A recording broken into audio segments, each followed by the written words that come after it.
Don't want peace. I want problem. Officer of the law. Wala kay rule. Is your driver license? Okay, boss. Yeah.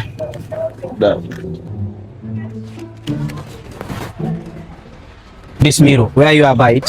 Okay, let me see the receipt. Mirror receipt. Wow. Even the tire receipt. Tire receipt. Yes, this is the tire. Which company you are buy this tire? It is smoky, boy. Officer. God have mercy upon us. So you are showing me that you have all the documents. Officer, everything is complete. Put your idea. Huh? Drop something. You know it is against the law to collect bribes. So now you want to tell me my job? Sorry. Sorry. Sorry, Give me something. Sorry, yeah.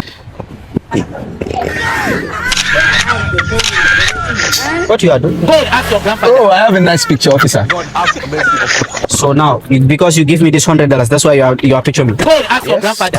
If you want, take it anywhere you want. Me, I don't care. Oh, Because I'm doing my job. okay. Okay, no problem. I don't force you. If you want, you take the picture anywhere you want. I don't care. Okay, that's good. Yes, officer. go. Respect. Go.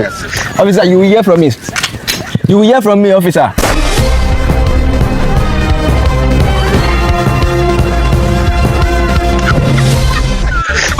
It's a breaking news. One of the officers of the law, Officer Malim Dao, was caught collecting bribe at the traffic from one driver called Mr. King. The officer of the law who is supposed to maintain conduct collecting money from drivers. And now senior officials are looking into the matter properly to bring Officer Malik Dao to limelight. And we'll see what is going to happen.